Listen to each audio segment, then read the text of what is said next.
Hi friends, welcome back to our channel. ഇന്ന് നിങ്ങളെല്ലാവരും ആകാംക്ഷയോടുകൂടി കാത്തിരുന്ന ഒരു വീഡിയോയുമായിട്ടാണ് നമ്മൾ വന്നിരിക്കുന്നത്. കഴിഞ്ഞ ദിവസം ഒരു വീഡിയോയിൽ നമ്മൾ പറഞ്ഞിരുന്നു നൈറ്റി മെറ്റീരിയൽ മാനുഫാക്ചറേഴ്സിൻ്റെ നമ്പറുകളും ഡീറ്റെയിൽസും നിങ്ങൾക്ക് തരുന്നതാണെന്ന്. അന്ന് അതിൻ്റെ കൂട്ടത്തിൽ പറഞ്ഞൊരു കാര്യമാണ് അതിനൊരു ചെറിയ ഫീസ് ഈടാക്കുമെന്ന്. അതിനുള്ള കാരണവും പറഞ്ഞിരുന്നു. നമ്മളിങ്ങനെ കുറേ വിളികൾ ഒഴിവാക്കണം എന്നുള്ള രീതിയിലാണ് ഫീസ് നിശ്ചയിച്ചതെന്ന്. സത്യം പറഞ്ഞാൽ ഫീസ് വാങ്ങിക്കണം എന്ന് ആഗ്രഹം ഉണ്ടായിട്ടല്ല അങ്ങനെ പറഞ്ഞത്. പരമാവധി അത്യാവശ്യക്കാർ മാത്രം വിളിക്കട്ടെ, ബാക്കിയുള്ളവർ ഫീസ് ഉണ്ടാവില്ല, ആവശ്യമില്ലാതെ വിളിക്കേണ്ട ആവശ്യമില്ലല്ലോ എന്നെങ്കിലും ഓർത്ത് ഒഴിവാക്കട്ടെ എന്ന് വിചാരിച്ചാണ് അങ്ങനെ പറഞ്ഞത്. എന്നിട്ട് പോലും ഏകദേശം ഒരു 100 ചില്ലാം കോളുകൾ, എത്രയാണെന്ന് കറക്റ്റ് എന്തായാലും ഒരു 100-ന് മേലെ കോളുകൾ അറ്റൻഡ് ചെയ്തു. അപ്പോൾ ഓരോരുത്തർക്കും സെപ്പറേറ്റ് ആയിട്ട് ഡീറ്റെയിൽസ് പറഞ്ഞു കൊടുക്കുക എന്നുള്ളത് ഒരു പോസിബിളായുള്ള കാര്യമാണെന്ന് തോന്നുന്നില്ല എന്നപ്പോൾ മനസ്സിലായി. അപ്പോഴാണ് അത് മാത്രം വെച്ചിട്ട് ഒരു വീഡിയോ ചെയ്യാം, അപ്പോൾ അതാവുമ്പോൾ ഇവരോടും നമുക്ക് സംവദിക്കാൻ പറ്റും, അവരോട് വിളിച്ചവർക്ക് കാര്യങ്ങൾ പറഞ്ഞു കൊടുക്കാം. അവരോട് മാത്രമല്ല, പിന്നെ ഇനിയും കാണാൻ ആഗ്രഹമുള്ള അല്ലെങ്കിൽ ഇനിയും ഇത് വേണം, ഈ ഡീറ്റെയിൽസ് കിട്ടിയാൽ കൊള്ളാം എന്നാഗ്രഹമുള്ള ഒരുപാട് പേരുണ്ടാവും. അവർ കൂടി പ്രയോജനപ്രദമാവുമെന്ന് തോന്നിയതുകൊണ്ടാണ് അതിൻ്റെ ഒരു സെപ്പറേറ്റ് വീഡിയോ ആയിട്ട് ഇന്ന് വന്നിരിക്കുന്നത്. ഞങ്ങൾ കഴിഞ്ഞ വീഡിയോ പറഞ്ഞ കുറച്ച് കാര്യങ്ങൾ തന്നെയാണ് ഞാൻ ആദ്യം റിപ്പീറ്റ് ചെയ്യുന്നത്. ഞങ്ങൾ നൈറ്റി മെറ്റീരിയലിൻ്റെ ബിസിനസ് തുടങ്ങിയിട്ട് ഏകദേശം 1 വർഷത്തിന് മേലെ ആയി.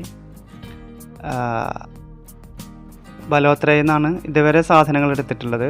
രാജസ്ഥാനിലെ ബലോത്ര നൈറ്റി കോട്ടൺ മെറ്റീരിയൽ എല്ലാം, അതിൽ നൈറ്റി മെറ്റീരിയൽസ് പ്രത്യേകിച്ച് ഏറ്റവും കൂടുതൽ മാനുഫാക്ചറിങ് നടക്കുന്ന ഒരു ഏരിയയാണ് രാജസ്ഥാനിലെ ബലോത്ര. ഏകദേശം 500ഓളം കമ്പനികൾ, നൈറ്റി മെറ്റീരിയൽ മാത്രം പ്രൊഡക്ഷൻ നടക്കുന്ന ഏകദേശം 500ഓളം കമ്പനികളും ആ കമ്പനികളുടെ ഏജൻസികളും ഉണ്ട്. അത്ര തന്നെ ഏജൻസികൾ അവിടെ ഉണ്ട്. അതുകൊണ്ട് ഒരുപാട് ചതിക്കുഴികളുള്ളൊരു മേഖല കൂടിയാണ്. ഞാനങ്ങനെ പറയാൻ കാരണം, ഞങ്ങൾക്ക് തന്നെ ഏകദേശം ഒരു 10-30 രൂപ ആദ്യത്തിൽ നഷ്ടപ്പെട്ടിട്ടുണ്ട്. കാരണം നമ്മൾ കോണ്ടാക്ട് ചെയ്ത ഒരു ടീം ഇതുപോലെ മെറ്റീരിയൽ തരാം എന്ന് പറയുകയും നമ്മൾ ആദ്യമായിരുന്നു അങ്ങനെ പ്രത്യേകിച്ച് അത്ര വലിയ പിടിപാടൊന്നും ഇല്ലാത്തതുകൊണ്ട് ക്യാഷ് നമ്മൾ പേ ചെയ്യുകയും അതിന് ശേഷം അതോടുകൂടി അവരുടെ കോണ്ടാക്ട്സ് നമ്മൾക്ക് നഷ്ടപ്പെടുകയാണ് ചെയ്തത്. അങ്ങനെ ആ കാശ് അങ്ങനെ പോയി. അതുകൊണ്ട് തന്നെ പിന്നീട് ഞങ്ങൾ വളരെ അന്വേഷിക്കുകയും വളരെ ആലോചിച്ച് അന്വേഷിച്ച് ഒരു 3-4 പേരുടെ അഡ്രസ്സ് കിട്ടുകയും അവരിൽ നിന്ന് സാധനങ്ങൾ എടുക്കുകയും വലിയ തെറ്റില്ലാത്ത രീതിയിൽ ഇതുവരെ നമുക്ക് സാധനങ്ങൾ വരികയും ചെയ്തിട്ടുണ്ട്. ജെന്യുവനായിട്ടുള്ള കമ്പനീസാണ് നമുക്ക് ഫീൽ ചെയ്തു. ഇത്രയും നാൾ പിന്നെ ആ 4 കമ്പനീസിൽ നിന്നാണ് നമ്മൾ സാധനങ്ങൾ എടുത്തിരുന്നത്. അപ്പോൾ മിക്കവർക്കും ആഗ്രഹമുണ്ടെങ്കിലും ഈ ഒരു ഫീൽഡിലേക്ക് ഇറങ്ങാൻ ഇങ്ങനെയുള്ള ഒരുപാട് പ്രതിബന്ധങ്ങളുള്ളതുകൊണ്ട് എങ്ങനെ ചെയ്യണം, എവിടെ തുടങ്ങണം, ആരുമായിട്ട് ബന്ധപ്പെടണം എന്നൊക്കെയുള്ള ഒരുപാട് ആകാംക്ഷകളും അതുപോലെ തന്നെ ഇതുപോലുള്ള അപകടങ്ങളെക്കുറിച്ചുള്ള പേടിയൊക്കെ ഉണ്ടാവും. അതുകൊണ്ട് തന്നെയാണ് നമ്മളിങ്ങനൊരു വീഡിയോ ചെയ്യാമെന്ന് വിചാരിച്ചതും. ജെന്യുവനായിട്ട് നമ്മൾക്കിപ്പോൾ പ്രൊഡക്റ്റ് കിട്ടിക്കൊണ്ടിരിക്കുന്ന ആളുകളുടെ ഡീറ്റെയിൽസ് നിങ്ങളുമായി ഷെയർ ചെയ്യാമെന്ന് വിചാരിച്ചിരുന്നത്. അതിൽ തന്നെ 1-2 പേര് നമ്മൾ വിളിച്ചിരുന്നു. ഇങ്ങനെ കണ്ടിട്ട് 1-2 പേര് വിളിച്ചിരുന്നു. അപ്പോൾ അവർ നമ്മളോട് ചോദിച്ച് എവിടെ മെറ്റീരിയൽ ഇപ്പോൾ എവിടെ വന്നാൽ കാണാൻ പറ്റുന്നു. അപ്പോൾ ഞങ്ങൾ പറഞ്ഞ്, ഞാനാണ് വീഡിയോസ് ഫോണുകൾ അറ്റൻഡ് ചെയ്യാറ്. ഞാൻ പറഞ്ഞ് നമ്മളല്ല തരുന്നത്, രാജസ്ഥാനിൽ നിന്നാണ്. അപ്പോൾ അവർ ചിലവരൊക്കെ വളരെ ലാഘവത്തോട് നമ്മൾ സംസാരിച്ചു. രാജസ്ഥാനിൽ നിന്നാണ്, എനിക്ക് യൂട്യൂബ് നോക്കിയാൽ കിട്ടുമല്ലോ, നിങ്ങളോട് ബന്ധപ്പെട്ട ആരുമില്ല, ഇത് പറയാനാണ് ഇത്ര വലിയ വീഡിയോ, അങ്ങനെയൊക്കെ ഒരുപാട് നെഗറ്റീവായിട്ടുള്ള കമൻസും അല്ലെങ്കിൽ ഫോൺ കോൾസും നമുക്ക് കിട്ടിയിട്ടുണ്ട് കേട്ടോ. അവരോടൊക്കെ എനിക്ക് പറയാനുള്ളത്, രാജസ്ഥാനിൽ നിന്നാണെങ്കിൽ ശരിയാണ്, യൂട്യൂബിൽ നിന്ന് കിട്ടും ഒരുപാട് അഡ്രസ്സ്. പക്ഷേ യൂട്യൂബിൽ നിന്ന് കിട്ടിയ അഡ്രസ്സിൽ നിന്നാണ് എനിക്ക് അങ്ങനെയുള്ള ഒരു എന്താ പറയുക, ഒരു ലോസ്, ഒരു ഫൈനാൻഷ്യൽ ലോസ് സംഭവിച്ചത്. അപ്പോൾ ഇനി ആർക്കും അങ്ങനെ സംഭവിക്കരുതെന്ന് ഓർത്തിട്ട് തന്നെയാണ് നമ്മൾ ഇങ്ങനെ ഒരു തീരുമാനം എടുത്തത്. കാരണം അതിലുള്ള പലരും ജെന്യുവനാണെങ്കിലും ചിലരെങ്കിലും ജെന്യുവൻ അല്ലാത്ത ഫ്രോഡുകളുണ്ട്. അപ്പോൾ ആ ഫ്രോഡുകളുടെ കയ്യിൽ നിങ്ങളാരും ഇനി ഒരാളും ചെന്ന് പെടരുത് എന്ന് അതിയായ ആഗ്രഹമുള്ളതുകൊണ്ടാണ് നമ്മളിങ്ങനെ ഒരു വീഡിയോ ചെയ്യുന്നത്. പിന്നെ ഇനി അതിൻ്റെ വിശദാംശങ്ങളിലേക്ക് വരാം. നമ്മൾ നൈറ്റി മെറ്റീരിയൽ എന്ന് പറഞ്ഞാൽ ഏറ്റവും ലോ ക്വാളിറ്റി മുതൽ ഏറ്റവും ഹൈ ക്വാളിറ്റി, ഒരുപാട് ക്വാളിറ്റി ഉള്ളതാണ് നൈറ്റി മെറ്റീരിയൽസ്. ഏകദേശം ഒരു 100 GSM, 100 അല്ല 90 GSM മുതൽ 270 290 GSM വരെയുള്ള മെറ്റീരിയൽ രാജസ്ഥാനിൽ അവൈലബിൾ ആണ്. അതുകൊണ്ട് തന്നെ ഒരു 70 രൂപ മുതൽ 125 രൂപ അവിടെ മാനുഫാക്ചറിങ് യൂണിറ്റിൽ റേറ്റ് വരുന്ന മെറ്റീരിയൽ നമുക്ക് മാർക്കറ്റിൽ ലഭ്യമാണ്. അപ്പോൾ നമ്മൾ ഏതാണ് ചെയ്യാൻ പോകുന്നത് എന്ന് തീരുമാനിക്കേണ്ടത് നമ്മളാണ്. ഏത് ടൈപ്പിലുള്ള മെറ്റീരിയലാണ് നമുക്ക് തയ്ച്ചു കൊടുക്കാവുന്നവരാണെങ്കിൽ അങ്ങനെ, അല്ലെങ്കിൽ മെറ്റീരിയൽ കൊടുക്കുന്നവരാണെങ്കിൽ അങ്ങനെ, നമ്മുടെ കസ്റ്റമേഴ്സിന് ഏത് ടൈപ്പിലുള്ള മെറ്റീരിയലാണ് ആവശ്യമെന്ന് നമ്മൾ തിരിച്ചറിയും. ആ തരത്തിലുള്ള മെറ്റീരിയലുകൾ അവിടുന്ന് വാങ്ങിക്കുവാനാണ് നമ്മൾ ശ്രമിക്കേണ്ടത്. അപ്പം നമ്മൾ ഇതിൽ നൈറ്റി മെറ്റീരിയൽ നമ്മൾ മാനുഫാക്ചറേഴ്സിനെ വിളിക്കുമ്പോൾ പ്രധാനമായിട്ട് അവരോട് ചോദിക്കേണ്ട 1-2 കാര്യങ്ങളാണ്. ഒന്ന്, മെറ്റീരിയൽ ഏത് ടൈപ്പാണ്, കോട്ടൺ ആണോ മിക്സ് ആണോ എന്നുള്ളത്.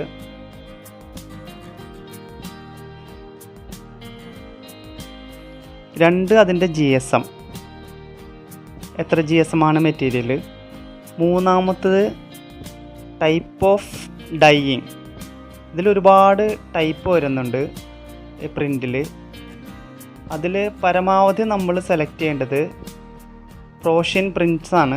പ്രോഷ്യൻ ടൈപ്പ് ആണെങ്കിൽ കളർ പോകാനുള്ള സാധ്യത വളരെ വിരളമാണ്. അത് 240 GSM ആയാലും ശരി, 230 GSM ആയാലും ശരി, GSM എത്ര കുറഞ്ഞാലും വിഷയമില്ല, കളർ ഒരിക്കലും പോവില്ല പ്രോഷ്യൻ പ്രിൻ്റ് ആണെങ്കിൽ.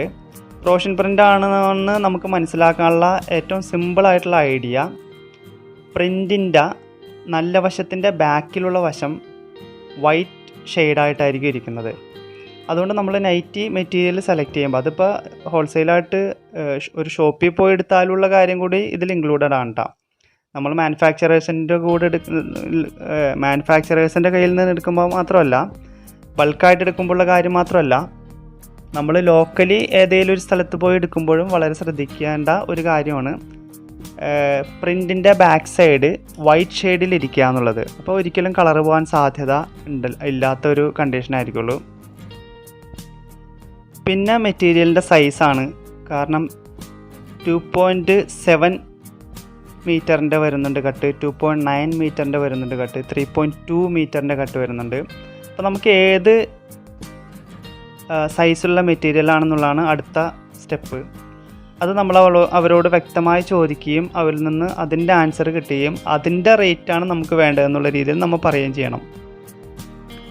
പിന്നെ പറ്റുമെങ്കിൽ ഒരു തവണയെങ്കിലും അവരെ കൊണ്ട് സാമ്പിൾ അയപ്പിക്കാൻ ശ്രമിക്കുക. ഞാൻ 1-2 പേരുടെ നിന്ന് സാമ്പിൾ അയപ്പിച്ചിട്ടുണ്ട്. അവരൊരു പീസായിട്ട് അയക്കും. ആകെയുള്ള വിഷയം എന്താ വെച്ച് കഴിഞ്ഞാൽ കൊറിയർ ചാർജ് നമ്മൾ കൊടുക്കേണ്ടി വരും. ആ മെറ്റീരിയലിൻ്റെ ആക്ച്വൽ എമൗണ്ട് നമ്മൾ കൊടുക്കേണ്ടി വരും. നമ്മുടെ അഡ്രസ്സ് കൊടുത്തു കഴിഞ്ഞാൽ അവർ നമുക്ക് കൊറിയർ ചെയ്തു തരും. അപ്പോൾ നമുക്ക് ആ മാനുഫാക്ചറേഴ്സിൽ നിന്ന് കിട്ടുന്ന സാധനം ചെക്ക് ചെയ്യാൻ പറ്റും, അവർ അയക്കുന്ന ഐറ്റം എങ്ങനെയായിരിക്കുമെന്ന്. രണ്ടാമത്തെ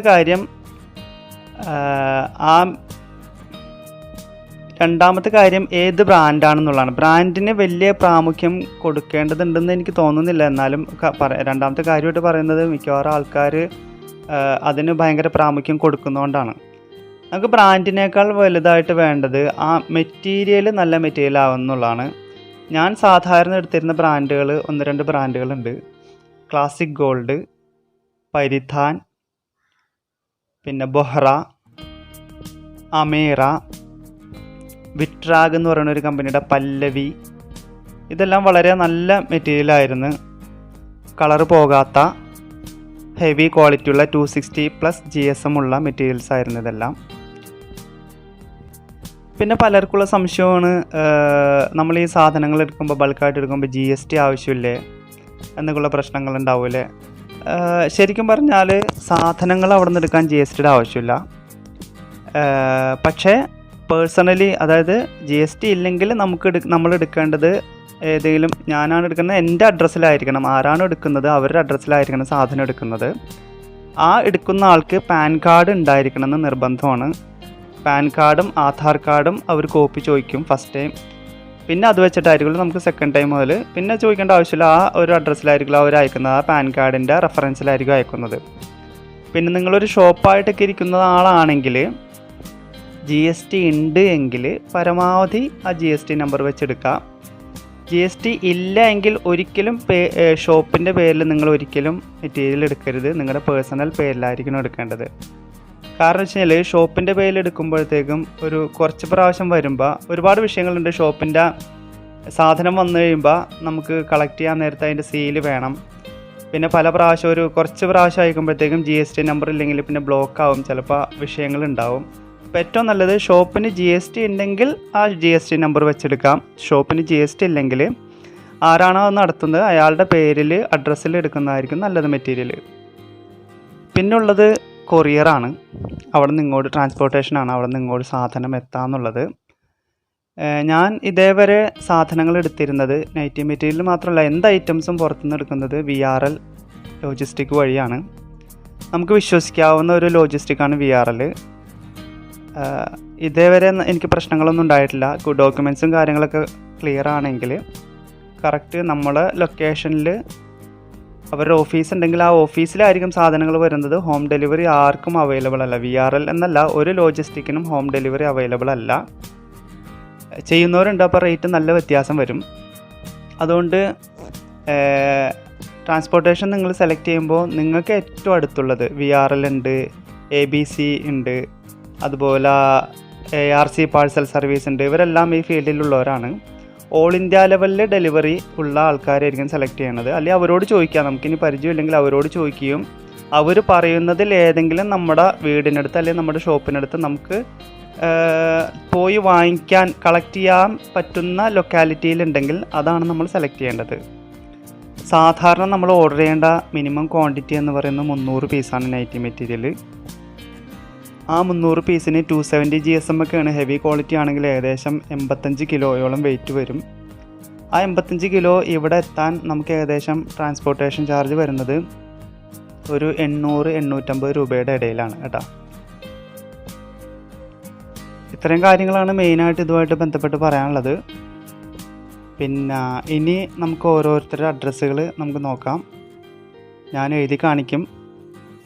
ആ ഓരോ അഡ്രസ്സുകൾ നിങ്ങൾ നോട്ട് ചെയ്ത് വെക്കുക. പേരുണ്ടാവും, സ്ഥലം ഉണ്ടാവും, പിന്നെ അതുപോലെ കോണ്ടാക്ട് നമ്പർ ഉണ്ടാവും. ആ ഡീറ്റെയിൽസൊക്കെ എഴുതി വെക്കുകയും അവർ വിളിക്കുകയും ചെയ്യുക. ആദ്യം വാട്സപ്പിൽ ബന്ധപ്പെട്ടാവും. ഞാൻ കൊടുക്കുന്ന എല്ലാ നമ്പറുകളും വാട്സപ്പ് റിലേറ്റഡ് ആണ്. അപ്പോൾ വാട്സപ്പിൽ ബന്ധപ്പെടുക. ഉപയോഗിക്കേണ്ട ഭാഷ അവർക്ക് അറിയാവുന്ന ഭാഷ ഹിന്ദി ഓർ ഇംഗ്ലീഷാണ്. രണ്ടിൽ ഏതെങ്കിലും ഭാഷയിലായിരിക്കണം നമ്മൾ സംസാരിക്കേണ്ടത്, വാട്സപ്പിൽ ബന്ധപ്പെടേണ്ടത്. ജെന്യുവൻ ആയിട്ടുള്ളത് മാത്രം ആണ്. അതായത് നിങ്ങൾക്ക് മെറ്റീരിയൽ ഇവിടെ വരും എന്ന് 100% ഉറപ്പുള്ള അഡ്രസ്സുകൾ മാത്രമാണ് ഞാനിവിടെ കൊടുക്കുന്നത്. അല്ലാത്ത ഒരു അഡ്രസ്സും കൊടുക്കുന്നില്ല. അതുകൊണ്ട് തന്നെ അഡ്രസ്സുകൾ ചുരുക്കമാണ്. ആകെ 4 പേരുടെ അഡ്രസ്സാണ് ഞാൻ കൊടുക്കുന്നത് നൈറ്റി മെറ്റീരിയലുമായിട്ട്. അതിൻ്റെ കൂട്ടത്തിൽ ഞാൻ കോട്ടൺ ഷോളുകളും അതുപോലെ മിക്സഡ് ഷോളുകളുടെയും അഡ്രസ്സുകൾ ഞാൻ തരാമെന്ന് പറഞ്ഞിരുന്നു. അതും രാജസ്ഥാനിൽ തന്നെയാണ്. ആ അഡ്രസ്സുകൾ ഞാനിവിടെ കൊടുക്കുന്നുണ്ട്. അപ്പോൾ ആവശ്യമുള്ളവർക്ക് അതും നോട്ട് ചെയ്യാം, നിങ്ങൾക്ക് ബന്ധപ്പെടാം. പിന്നെ നമ്മൾ ബുക്ക് ചെയ്താൽ തന്നെ ഐറ്റം നമ്മുടെ ലൊക്കേഷനിലെത്താൻ ഏറ്റവും ചുരുങ്ങിയത് ഒരു 8 ദിവസമെങ്കിലും എടുക്കും. അതുകൊണ്ട് നമ്മൾ പ്രധാനമായിട്ട് അതിൽ ശ്രദ്ധിക്കേണ്ട കാര്യം, ബുക്ക് ചെയ്താൽ ഒരു LR നമ്പർ രജിസ്റ്റർ ആവും നമ്മുടെ, അതായത് ലോറി നമ്പർ. ആ LR നമ്പർ നമ്മൾ ബുക്കിംഗ് കഴിഞ്ഞ് 3-ാമത്തെ ദിവസം മാനുഫാക്ചറേഴ്സിന് കിട്ടും, അല്ലെങ്കിൽ ഏജൻസിയുടെ കയ്യിൽ കിട്ടും. അത് നമ്മൾ വാങ്ങിക്കണം. ആ LR നമ്പറിൻ്റെ കോപ്പി ഞാനിവിടെ കാണിച്ചു തരാം എങ്ങനെയാണ് അതിരിക്കുന്നതെന്ന്.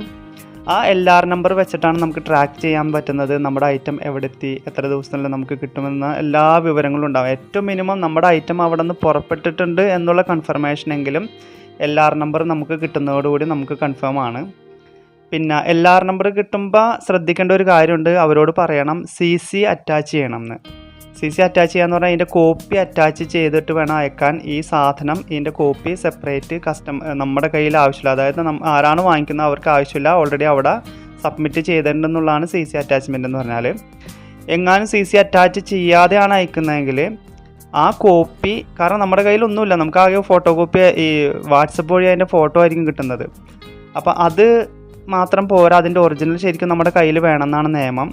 ആ സാധനം നമ്മുടെ കയ്യിലില്ലാത്ത അവസരത്തിൽ മാനുഫാക്ചറേഴ്സ് ആരാണ് അയക്കുന്നത് അവർ ചെയ്യേണ്ട പരിപാടിയാണ് CC അറ്റാച്ച്മെൻറ്റ്. ആ അറ്റാച്ച് ചെയ്യാൻ മറന്നു പോയാൽ ഉള്ള വിഷയം എന്താണെന്ന് വെച്ച് കഴിഞ്ഞാൽ ആ കോപ്പി നമുക്ക് അവർ കൊറിയറിൽ സെപ്പറേറ്റ് നമുക്ക് സ്പീഡ് പോസ്റ്റായിട്ട് അയച്ചു തരേണ്ടി വരും. ആ പേപ്പർ കൊണ്ടുപോയാൽ മാത്രമേ പാഴ്സൽ സർവീസുകാർ നമുക്ക് സാധനം നമുക്ക് ഡെലിവറി ചെയ്യുള്ളൂ. ഡെലിവറി ചെയ്യുമെന്ന് പറഞ്ഞാൽ അവിടെ നിന്ന് നമുക്ക് തരുള്ളൂ. അത് നമ്മളെപ്പോഴും ശ്രദ്ധിക്കണം. അതുകൊണ്ട് തന്നെ ആരുമായിട്ടാണോ നിങ്ങൾ കോണ്ടാക്റ്റ് വെക്കുന്നത് അവരോട് പ്രത്യേകം പറയണം, പാഴ്സൽ അയക്കുമ്പോൾ CC അറ്റാച്ച് ചെയ്ത് വേണം അയക്കാമെന്ന് പ്രത്യേകം അവർ ഓർമ്മിപ്പിക്കണം. CC അറ്റാച്ച് ചെയ്യുന്ന പേപ്പറിൽ നമ്മുടെ മൊബൈൽ നമ്പർ, കോണ്ടാക്ട് നമ്പർ ഉണ്ടാവുക എന്നുള്ളതും വളരെ ഇമ്പോർട്ടൻ്റ് ആണ്. കോണ്ടാക്ട് നമ്പർ ഇല്ലാത്ത പേപ്പറുകൾ അവർ അറ്റാച്ച് ചെയ്ത് നമുക്ക് തരില്ല. അത് നമ്മൾ ശ്രദ്ധിക്കണം കേട്ടോ. ഈ പറഞ്ഞ കാര്യങ്ങളൊക്കെ നിങ്ങൾക്ക് വ്യക്തമായി എന്ന് കരുതുന്നു. ഇനി എന്തെങ്കിലും സംശയം ഉണ്ടെങ്കിൽ ഞാൻ എൻ്റെ വാട്സപ്പ് നമ്പർ നിങ്ങൾക്ക് എല്ലാവർക്കും അറിയാവുന്നതാണ്, എന്നാലും ഞാൻ എൻ്റെ വാട്സപ്പ് നമ്പർ കൊടുക്കുന്നുണ്ട്. അതിൽ എന്നെ ബന്ധപ്പെടാം. പിന്നെ ബിസിനസ്സാണ്, കുറച്ച് റിസ്ക് ഉള്ള പരിപാടിയാണ്. 100% എപ്പോഴും പെർഫെക്റ്റ് ആവണം എന്നില്ല. പക്ഷേ സാധനം ഇതുവരെ എൻ്റെ അനുഭവത്തിൽ ഇതേവരെ പ്രശ്നങ്ങളൊന്നും ഉണ്ടായിട്ടില്ല. ട്രാൻസ്പോർട്ടേഷനിൽ വിഷയങ്ങളൊന്നും ഉണ്ടായിട്ടില്ല. സാധനങ്ങൾ ഒരു പരിധിവരെ നല്ല ഐറ്റംസ് തന്നെയാണ് വന്നിരിക്കുന്നത്. വളരെ റെയറായിട്ട് ഒരു ലോട്ട് വരുമ്പോൾ ചിലപ്പോൾ ഒരു 10-30 എണ്ണോ എന്തെങ്കിലുമൊക്കെ കളർ ഫെയ്ഡിങ് ഒക്കെ ഉള്ള വന്നിട്ടുണ്ട്, വളരെ റെയറായിട്ട്. അതും കൂടെ നമ്മൾ മുന്നിൽ കാണണം. നമ്മൾ റിസ്ക് എടുക്കാൻ തയ്യാറല്ലാത്തവർ ഒരിക്കലും ബിസിനസ്സിൽ മുന്നോട്ട് പോകില്ല എന്നുള്ളതാണ് എൻ്റെ ഒരു കൺസെപ്റ്റ്. അതുകൊണ്ട് തന്നെ റിസ്ക് എടുക്കാൻ തയ്യാറുള്ളവർ മാത്രം ഇങ്ങനൊരു, അല്ലെങ്കിൽ നമുക്ക് ഏറ്റവും നല്ലത് ഏറ്റവും ലോക്കലുള്ള നമ്മുടെ തൊട്ടടുത്തുള്ള കടയിൽ പോയി വാങ്ങിക്കുക. ആ ഒരു ചെറിയ പരിപാടിയായിട്ട് മുന്നോട്ട് പോകാം. ആ സ്റ്റെപ്പിൽ നിന്ന് അടുത്ത സ്റ്റെപ്പ് വെക്കണം എന്നുണ്ടെങ്കിൽ നമ്മൾ എന്തായാലും റിസ്ക് എടുത്തേ പറ്റൂ. കാരണം ഞാൻ എൻ്റെ ഷോപ്പ് ഒരു 100 സ്ക്വയർ ഫീറ്റിലുണ്ടായിരുന്നൊരു ഷോപ്പാണ്, റീറ്റെയിൽ ഷോപ്പായിരുന്നു. ദൈവാനുഗ്രഹം കൊണ്ട് ലോക്ക്ഡൗണിൻ്റെ സമയത്താണ് ഇങ്ങനെ തോന്നുകയും അതിലേക്ക് ഞാൻ ഇറങ്ങുകയും ദൈവത്തിൻ്റെ അപാരമായ അനുഗ്രഹം എൻ്റെ കൂടെ ഉണ്ടാവുകയും അതിൻ്റെ കൂടെ ഞാൻ പരിശ്രമിക്കുകയും അവൻ്റെ സഹായത്തോടുകൂടെ ഞാൻ പരിശ്രമിക്കുകയും ചെയ്തിട്ടാണ്, റിസ്ക് എടുക്കുകയും കൂടി ചെയ്തിട്ടാണ് ഇങ്ങനെയുള്ള ഫീൽഡിലേക്ക് എത്തിപ്പെടാൻ സാധിച്ചത്. അതുകൊണ്ട് നിങ്ങളെല്ലാവരും പ്രത്യേകം പറയാനുള്ളതാണ്, അത് കൂട്ടത്തിൽ പറയുന്നതാണ്, റിസ്ക് എടുക്കാൻ തയ്യാറാവണം. എന്നാലേ നമുക്ക് ജീവിതത്തിൽ ബിസിനസ് ലൈഫിൽ സക്സസ് ആകാൻ പറ്റുള്ളൂ. അപ്പം ഇനി നമുക്ക് ഓരോ മാനുഫാക്ചറേഴ്സിൻ്റെയും ഞാനീ പറഞ്ഞ 4 ടീമിൻ്റെ നൈറ്റി മെറ്റീരിയൽ ബിസിനസ്സിലുള്ള നമുക്ക് കിട്ടാൻ സാധ്യതയുള്ള മാനുഫാക്ചറേഴ്സിൻ്റെ അഡ്രസ്സ് തരാം. അതിൻ്റെ കൂടെ 2 നൈറ്റി ഷോളുകൾ, അതുപോലെ ഷോളുകൾ ബിസിനസ് ചെയ്യുന്നവരുടെയും 2 അഡ്രസ്സും തരാം. ഓക്കെ.